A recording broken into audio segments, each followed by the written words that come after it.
আসসালামু আলাইকুম, রাজিয়া আব্দুল রেসিপিতে আপনাদের সবাইকে স্বাগতম।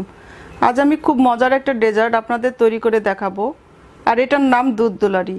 এটা মূলত পাকিস্তানের খুব জনপ্রিয় একটা ডেজার্ট, আর এটা খেতে এতটাই মজা হয় যে কোনো উৎসব আয়োজনে আপনি যদি এই মজার ডেজার্ট দুধ দুলারি বানিয়ে খাওয়ান, তবে সবাই খেয়ে আপনার প্রশংসায় মুগ্ধ হয়ে যাবে। আমি আশা করছি আমার রেসিপিটা আপনাদের কাছে ভালো লাগবে। ভালো লাগলে আমার আরও অনেক নতুন নতুন রেসিপি পেতে প্লিজ আমার চ্যানেলটিকে সাবস্ক্রাইব করবেন, আর আমার রেসিপিটা আপনাদের ফ্রেন্ডস অ্যান্ড ফ্যামিলিকে শেয়ার করবেন। চলুন তাহলে দেখে নেই এর পুরো প্রস্তুত প্রণালী। প্রথমে আমি দুধ দুলারি তৈরির জন্য জেলি তৈরি করে নিব। এজন্য এখানে আমি একটা জেলির প্যাকেট নিয়ে নিয়েছি।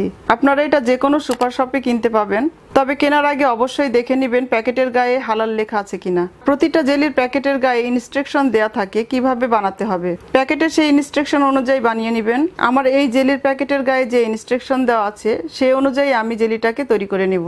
এজন্য চুলায় মিডিয়াম হাই হিটে একটা প্যান বসিয়ে দিয়ে দিচ্ছি 1 কাপ পানি। পানিটা গরম হলে এর মধ্যে জেলো পাউডার দিয়ে দিচ্ছি 3 টেবিল চামচ। এখন ভালোভাবে ফুটিয়ে ঘন করে নিতে হবে। জেলো পাউডার গলে ঘন হয়ে এসেছে। এখন এটাকে একটা বাটিতে ঢেলে রুম টেম্পারেচারে এনে এরপর 1 ঘন্টা ফ্রিজে রেখে ঠান্ডা করে নিব। এখন চুলায় একটা প্যান বসিয়ে 1 লিটার দুধ নিয়ে নিয়েছি। মিডিয়াম হাই হিটে 5-7 মিনিট নেড়ে দুধটাকে একটু ঘন করে নিব। খুব বেশি ঘন করব না। দুধটা কিছুটা ঘন হয়ে এসেছে। এখন এর মধ্যে আমি দিয়ে দিচ্ছি 1/2 কাপ পরিমাণ সেমাই। এখানে আমি নর্মাল দুধ সেমাই খাওয়ার জন্য যে সেমাইটা ব্যবহার করি সে সেমাইটাই নিয়েছি। এই দুধ দুলারি রান্না করার জন্য কালারিং এক ধরনের সেমাই কিনতে পাওয়া যায়, সেটা ব্যবহার করা হয়। তবে সে সেমাইটা আমাদের বাংলাদেশে সব জায়গাতে অ্যাভেলেবেল না, সেজন্য আমি এই নর্মাল সেমাই দিয়ে আপনাদের তৈরি করে দেখাচ্ছি।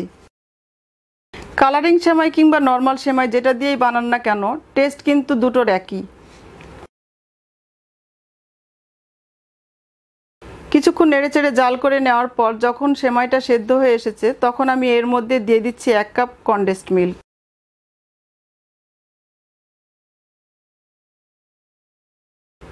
আপনারা চাইলে কনডেন্সড মিল্কের পরিবর্তে নর্মাল চিনিও ব্যবহার করতে পারেন। আমি এখানে আমার টেস্ট অনুযায়ী 1 কাপ কনডেন্সড মিল্ক ব্যবহার করেছি। আপনাদের টেস্ট অনুযায়ী মিষ্টিটা কম বেশি করে নিতে পারেন।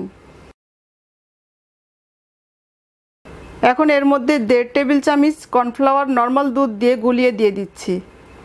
কর্নফ্লাওয়ারটা দেওয়ার সাথে সাথে অনবরত নেড়ে দিতে হবে। কর্নফ্লাওয়ারটা দেওয়ার কারণে দুধটা অনেকটাই ঘন হয়ে এসেছে।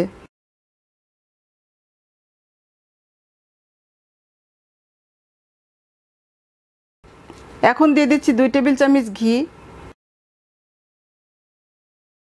আর 1 চা চামচ কেওড়া জল।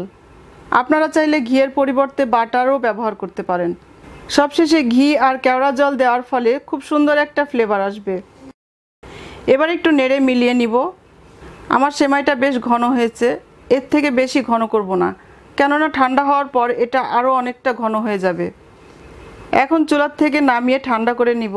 সেমাইটা ঠান্ডা হয়ে গেছে, দেখতেই পাচ্ছেন এটা ঠান্ডা হবার পর কতটা ঘন হয়ে গেছে। এখন এর মধ্যে আমি আরও কিছু ইনগ্রেডিয়েন্টস যোগ করব। এজন্য এখানে আমি মিক্সড ফ্রুট নিয়ে নিয়েছি প্রায় 1.5 কাপ। আমি ক্যানের যে ফ্রুটস ককটেল থাকে সেটা নিয়েছি। 4-5 ধরনের ফল একসাথে এই ক্যানের মধ্যে থাকে। আপনারা যদি ফ্রেশ ফ্রুট নেন তাহলে আপনাদের পছন্দ মতো যে কোনো ধরনের ফল নিতে পারেন। এখানে আমি 2টা কালারের জেলো বানিয়ে ঠান্ডা করে কেটে নিয়েছি। আপনারা চাইলে যে কোনো একটা কালারের জেলো ব্যবহার করতে পারেন। আর সেই সাথে লাগবে মিষ্টি। আমি এখানে ছোট ছোট কিছু রসগোল্লা আর গোলাপজাম নিয়ে নিয়েছি। এটা অবশ্যই লাগবে, কেননা এটা দুধ দুলারির একটা ইম্পর্টেন্ট ইনগ্রেডিয়েন্টস। আপনারা চাইলে বড় মিষ্টিকেও ছোট করে কেটে নিতে পারেন। এখানে আমি কিছু ড্রাই ফ্রুটস নিয়েছি, কাজু, পেস্তা, কাঠবাদাম আর কিশমিশ। এখন এই সেমাইয়ের মধ্যে প্রথমে আমি দিয়ে দিচ্ছি মিষ্টি, এরপর ফলগুলো দিয়ে দিচ্ছি জেলি আর বাদাম কিশমিশ।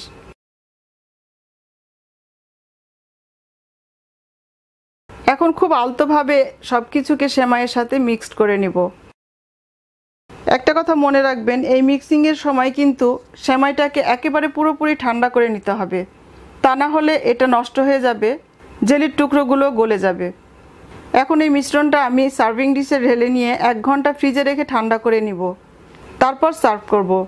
তো তৈরি হয়ে গেল আমার অসাধারণ মজার একটা ডেজার্ট দুধ দুলারি। এটা দেখতে যেমন সুন্দর হয়েছে, খেতেও তেমনি মজার। আপনারা বাসায় অবশ্যই একবার ট্রাই করবেন, আর ট্রাই করলে আমাকে জানাতে পারেন আপনাদের কাছে কেমন লেগেছে। সবাই ভালো থাকবেন আর আমার জন্য দোয়া করবেন। আল্লাহ হাফেজ।